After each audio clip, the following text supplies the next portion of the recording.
সবাইকে জয় যিশু। আমাদের মহান প্রেমময় পিতা প্রভু যীশু খ্রিস্টের নামে আমি আজকের রাত্রিতে সবাইকে স্বাগত জানাই। আসুন আমরা ঈশ্বরকে ধন্যবাদ দিই, তার চরণে উপস্থিত হতে পেরেছি, এই সময় পেয়েছি, তাই আসুন ধন্যবাদ করি। এবং আমি আজকে একটা বিশেষ বিষয়ের উপরে আমি প্রার্থনা করব। আজকে আমি অনেকে বলে যে কিভাবে প্রার্থনা করব, কি বিষয় নিয়ে প্রার্থনা করব, কখন প্রার্থনা করব, এরকম অনেক কিছু অনেকে জানতে চায় বা বলতে চায়। তাই আমি ঈশ্বরের বাক্যে আমরা দেখি যে মথি লিখিত সুসমাচার 6 অধ্যায় 9 থেকে 13 পদ পর্যন্ত এখানে আমরা প্রভু যিশুর শেখানো একখানা প্রার্থনা রয়েছে। এই প্রার্থনাটা আজকে আমরা করব। তারপরে আমি প্রতিদিন আমরা কিভাবে প্রার্থনা করব সেটা আমি আপনাদের কাছে তুলে ধরব। আসুন আমরা এখানে দেখি যে ঈশ্বরের বাক্য এখানে কি আছে, বা ঈশ্বরের প্রার্থনা, শেখানো প্রার্থনা কি আছে। কারণ প্রভু যিশুর শিষ্যরা বলেছিলেন যে কিভাবে প্রার্থনা করতে হবে, আমরা কি প্রার্থনা করব, সেই সম্পর্কে যখন তারা কথা বলছিলেন তখন প্রভু যিশু তাদেরকে এইভাবে বলেছিলেন যে এই মতো তোমরা প্রার্থনা করো। অতএব তোমরা এই মতো প্রার্থনা করিও। হে আমাদের স্বর্গস্থ পিতা, তোমার নাম পবিত্র বলিয়া মান্য হোক, তোমার রাজ্য আইসুক, তোমার ইচ্ছা সিদ্ধ হোক, যেমন স্বর্গে তেমনি পৃথিবীতে হোক। আমাদের প্রয়োজনীয় খাদ্য আজ আমাদিগকে দাও, আর আমাদের অপরাধ সকল ক্ষমা করো, যেমন আমরাও আপন আপন অপরাধীদিগকে ক্ষমা করিয়াছি। আর আমাদিগকে পরীক্ষাতে আনিও না, কিন্তু মন্দ হইতে রক্ষা করো। আমেন। আমরা এখানে দেখি যে প্রভু যিশু প্রার্থনা শিখিয়েছেন। এখানে আমরা 9 এবং 10 পদে দেখি যে ঈশ্বরের মহিমা প্রশংসা করার জন্য এখানে যে কথা রয়েছে, এই মতো হে আমাদের স্বর্গস্থ পিতা, আমরা প্রভুকে আহ্বান করি তোমার নাম পবিত্র বলিয়া, অর্থাৎ ঈশ্বরের নামকে আমরা উচ্চীকৃত, ঈশ্বরের নামে প্রশংসা করি। এবং তোমার রাজ্য আইসুক, অর্থাৎ ঈশ্বরের রাজ্য আমাদের জীবনে আসুক।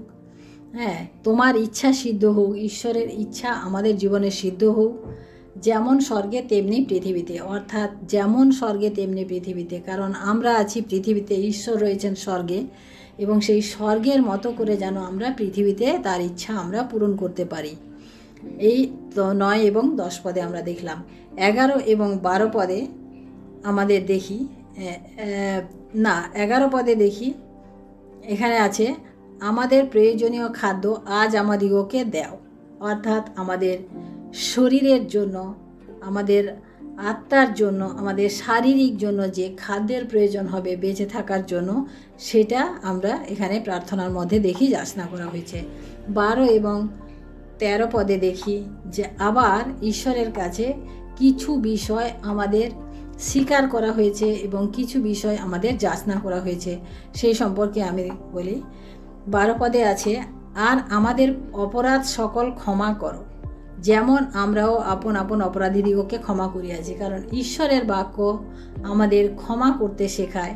সেই ক্ষমা, অর্থাৎ আমরা প্রতিনিয়ত আমরা জীবনযাপনের মধ্য দিয়ে অনেক ভুল, অনেক ভ্রান্তি, অনেক কিছু করি যেটা আমরা নিজেরাও জানি না। কিন্তু প্রিয়, প্রত্যেকটি মুহূর্তে, প্রত্যেকটি প্রার্থনার সময় আমাদের ঈশ্বরের কাছে আমাদের অপরাধের ক্ষমা চেয়ে নিতে হবে। সেই ক্ষমা করার জন্য আমরা ঈশ্বরের কাছে আপনাদেরকে আহ্বান করতে হবে। কারণ ঈশ্বর আমাদেরকে বলেছেন যে তুমি তোমার শত্রুকে ক্ষমা করো বলেছেন। আর সেই বাক্য অনুযায়ী আমরা এখানে দেখি যে আমরা অন্যকে আমরা ক্ষমা করি। যখন আমরা অন্যকে ক্ষমা করি, তাহলে আমরা ঈশ্বরের কাছেও আমাদের জীবনের জন্য আমরা ক্ষমা চাইতে পারি। আর 13 পদে বলে, আর আমাদিগকে পরীক্ষাতে আনিও না, কিন্তু মন্দ হইতে রক্ষা করো। এবং আমাদের সুরক্ষা, যেটা আমাদের পবিত্র আত্মার দ্বারা আমরা ঈশ্বরের কাছে চাইতে পারি, যে আমাদের জীবনের সুরক্ষার প্রয়োজন রয়েছে। সেই সুরক্ষাকে আমরা পরীক্ষা, অর্থাৎ আমাদের জীবনের নানান সমস্যা, নানান পরীক্ষা, নানান কিছু আমাদের জীবনে এসে হাজির হয়, যা থেকে আমরা বেরোতে পারি না, যা থেকে আমরা এগোতে পারি না। সেই জন্য সেখান থেকে আমাদিগকে রক্ষা করার কথা বলা হয়েছে। সমস্ত মন্দ বিষয় থেকে আমাদিগকে রক্ষা করার কথা বলা হয়েছে। তাই আসুন দেখি যে এটা ছিল আমাদের প্রভুর শেখানো প্রার্থনা। তিনি প্রার্থনা করেছেন ঈশ্বরকে ধন্যবাদ দেওয়ার জন্য, আমাদের জীবনের জন্য, আমাদের অপরাধের জন্য এবং আমাদের সুরক্ষার জন্য। আমরা দেখি এই 4টি বিষয়ে এখানে প্রার্থনা রয়েছে। এবং আমরা বিশেষ করে আমরা প্রতিদিন যে প্রার্থনা করি, প্রতিনিয়ত আমরা তো আর এই প্রার্থনাটা আমরা করব না, কিন্তু প্রতিদিন আমরা যে প্রার্থনা করব সেটা হচ্ছে আমাদের নিজেদের অন্তরের প্রার্থনা, মনের প্রার্থনা। প্রত্যেকের আলাদা আলাদা প্রার্থনা হবে। তাই আসুন আমরা আমরা সকালে কিভাবে প্রার্থনা করব, দুপুরে কিভাবে প্রার্থনা করব, রাতে কিভাবে প্রার্থনা করব, আমরা খাওয়ার আগে কিভাবে প্রার্থনা করব, আমাদের এই সমস্ত বিষয় আমি আজকে আপনাদের সামনে তুলে ধরব। আমরা সকালে, অর্থাৎ একটা নতুন দিন, আমরা যখন আমাদের ঘুম ভাঙে, যখন আমরা বিছানা থেকে নিচে পাটা নামাই, তখন আমাদের ঈশ্বরকে ধন্যবাদ দেওয়া উচিত। কারণ আমাদের আরেকটি দিন তিনি আমাদিগকে দেখতে দিলেন। তারপরে সবথেকে বড় কথা যে আমাদেরকে সুন্দর রাত্রিতে ঘুমের মধ্য দিয়ে তিনি আবার জাগিয়ে তুলেছেন। এই দিন হয়তো আমাদের অনেকে দেখতে পায় না, কেউ জেগে ওঠে না, কিন্তু ঈশ্বরকে ধন্যবাদ দিই যে তুমি আমাকে আজকে জাগিয়ে তুললে। এবং আমাদের এটা প্রার্থনা করা দরকার যে রাত্রিতে তুমি আমাকে সুন্দর শোয়ার জন্য সুন্দর বিছানা দিয়েছিলে, আমি সেখানে নিদ্রিত ছিলাম, তার জন্য আমি তোমাকে ধন্যবাদ দিই। অনেকে হয়তো ঘুমাতে পারে না, অনেকে হয়তো বিছানা পায় না, অনেকে হয়তো বিছানা পেয়েও ঘুম আসছে না, কিন্তু ঈশ্বর আমাদেরকে সে ঘুম দিয়েছেন, সুন্দরভাবে আমাদেরকে উঠতেও তিনি সাহায্য করেছেন। তাই ঈশ্বরকে এই সমস্ত বিষয়ে ধন্যবাদ দিন। এবং সর্বোপরি যে ধন্যবাদ দেবেন যে আজকের দিন ঈশ্বরের হাতে আমাদেরকে সমর্পণ করতে হবে এবং আমাদের পবিত্র আত্মা দ্বারা যেন আমাদিগকে ঈশ্বর চালিত করেন। কারণ আমাদের বাইরে যাওয়া, ভেতরে আসা, আমাদের কাজকর্ম, আমাদের সমস্ত কিছুর মধ্যে অনেক কিছু আসতে পারে, অনেক বাধা আসতে পারে, অনেক সংকট আসতে পারে, অনেক অ্যাক্সিডেন্ট আসতে পারে। সমস্ত কিছু যেন আমাদের পবিত্র আত্মার নিয়ন্ত্রণে থাকে, সেই বলে আমাদের শুরু করতে হবে আমাদের আজকের প্রার্থনা।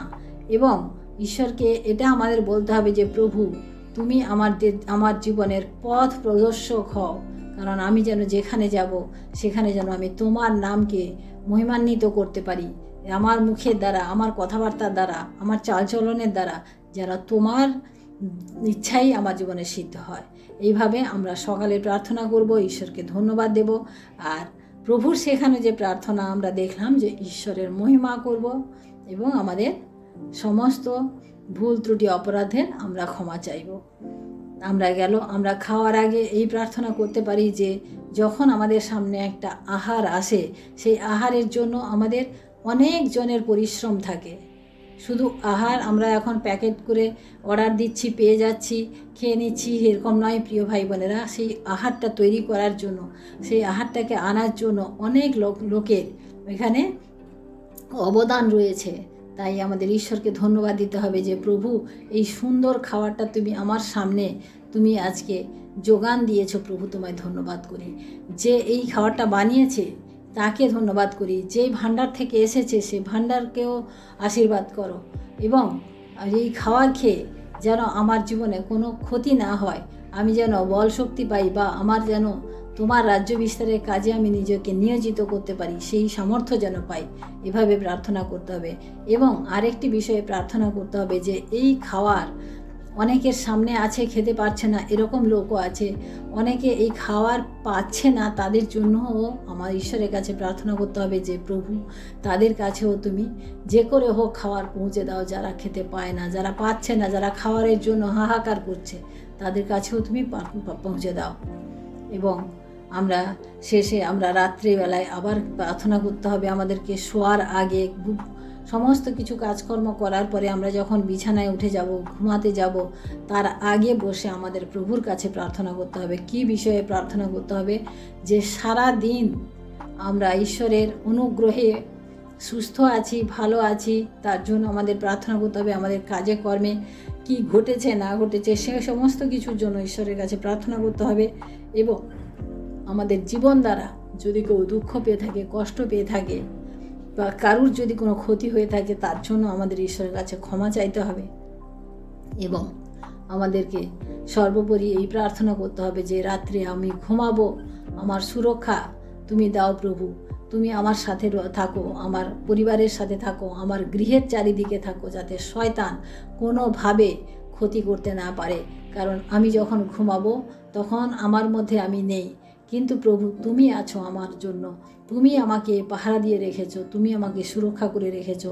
এইভাবে বলে আমাদেরকে প্রার্থনা করতে হবে এবং সর্বোপরি আমাদের ধন্যবাদ দিয়ে আমাদের প্রভুকে আমাদের নিজেদের জীবন সমর্পণ করে আমাদের প্রার্থনা শেষ করতে হবে। তাই আসুন আজকে আমরা শিখলাম যে আমাদের প্রার্থনা কিভাবে হওয়া উচিত, বা আমরা কখন কিভাবে প্রার্থনা করব আমরা সেটা জানলাম। তাই এই প্রার্থনা আমরা প্রতিনিয়ত ঈশ্বরের কাছে আমরা যেন ভুলে না যাই, আমরা যেন সংসারে কাজের চাপে, আমরা অনুষ্ঠানের চাপে আমরা যেন এই সময়গুলোকে আমরা যেন অবহেলা না করি। আমরা যেখানে যেই অবস্থায় থাকি, যেরকমই থাকি না কেন, এই সময়গুলোতে আমাদের ঈশ্বরকে ধন্য, কারণ ঈশ্বরের সুরক্ষা আমাদের জীবনে প্রয়োজন রয়েছে, আমাদের পরিবারের প্রয়োজন রয়েছে, সর্বোপরি আমার নিজের আত্মিক জীবনের বৃদ্ধির জন্য প্রয়োজন রয়েছে। তাই আসুন আমরা ঈশ্বরকে ধন্যবাদ করি, আজকে রাত্রি ভার তার হস্তে রেখে এই প্রার্থনা শুরু করি। আসুন। Hallelujah, hallelujah, hallelujah. মহান প্রেমময় পিতা, তোমার মহানামে ধন্যবাদ প্রশংসা করি প্রভু। আজকের এই সুন্দর দিন প্রভু তুমি দেখতে দিয়েছিলে এবং সকাল থেকে এই পর্যন্ত প্রভু গো তুমি আশীর্বাদ করেছো, অনুগ্রহ করেছো, দয়া করেছো প্রভু, তাই তোমায় ধন্যবাদ করি। সারাটা দিন প্রভু তুমি আমাদের সাথে সাথে রয়েছিলে এবং আমাদের সমস্ত প্রয়োজন সমস্ত কিছু তুমি জুগিয়েছো প্রভু, তোমায় ধন্যবাদ দিই পিতা তোমায় ধন্যবাদ করি প্রভু যে আমাদের কাজে কর্মেও প্রভু আমরা সমস্ত কিছু সুন্দরভাবে করতে পেরেছি এবং এই সময় তোমার সম্মুখে উপস্থিত হতে পেরেছি, তাই তোমায় ধন্যবাদ দিই পিতা তোমায় ধন্যবাদ করি প্রভু গো, আমাদেরকে তুমি আমাদের এই যে এই সময়টা তুমি আমাদের জন্য নিরূপিত করে দিয়েছো প্রভু, তাই তোমাকে ধন্যবাদ করি। বিশেষ করে প্রার্থনা করি প্রভু, বিনতি প্রার্থনা জানাই প্রভু যে আমার জীবন দ্বারা যদি কারুর কোনো ক্ষতি হয়ে থাকে, কারুর কোনো দুঃখ কষ্ট কেউ পেয়ে থাকে, বা কারুর কোনো রকম কথাবার্তাতে কেউ কষ্ট পেয়ে থাকে, তাদের কাছে প্রভু গো আমি তোমার কাছে ক্ষমা চাই প্রভু, তুমি আমাকে আরেকটি বার ক্ষমা করো, আরেকটি বার আমাকে শুধরে দেওয়ার জন্য তুমি সাহায্য করো। আমিও যেন আমার জীবনে তোমাকে নিয়ে চলতে পারি প্রভু, তোমার বাক্য নিয়ে চলতে পারি, যেন অন্যকে দুঃখ দিয়ে নয়, অন্যকে প্রেম করে প্রভু, কারণ তুমি বলেছো যে প্রেমই সর্বশ্রেষ্ঠ। তাই তোমায় ধন্যবাদ করি প্রভু, তুমি আমাদের জীবনে তুমি আরেকটি বার সাহায্য করো যাতে আমরা আর ভুল না করি। এবং বিশেষ করে প্রার্থনা করি প্রভু এই রাত্রির ভার তোমার হস্তে রাখি, আমাদের সর্বপ্রকার সুরক্ষা তুমি দাও প্রভু, এবং সুনিদ্রার মধ্য দিয়ে আগামী দিন তুমি আমাদের ওকে দেখতে দাও। ধন্যবাদ, মহিমা, প্রশংসা প্রভু তোমাকে দিই। আমার সারাদিনের সমস্ত অপরাধের ভার তুমি নাও প্রভু, এবং আমাকে আরেকটি বার সুযোগ করে দাও, ক্ষমা করে দাও, আমি যেন আগামী দিনে আর একই অপরাধ না করি। ধন্যবাদ, মহিমা, প্রশংসা তোমাকে দিয়ে এই বিনতি প্রার্থনা চাই আমাদের মুক্তিদাতা ত্রাণকর্তা প্রভু যীশু খ্রিস্ট তোমারই নামে, আমেন। সবাইকে জয় যিশু, সবাই ভালো থাকবেন, সুস্থ থাকবেন, আজকে রাত্রি সবার শুভ হোক, জয় যিশু। এবং আমার চ্যানেলটি যারা নতুন, যারা সাবস্ক্রাইব করেননি তারা অবশ্যই সাবস্ক্রাইব করুন, আমার সাথে প্রার্থনায় থাকুন। জয় যিশু।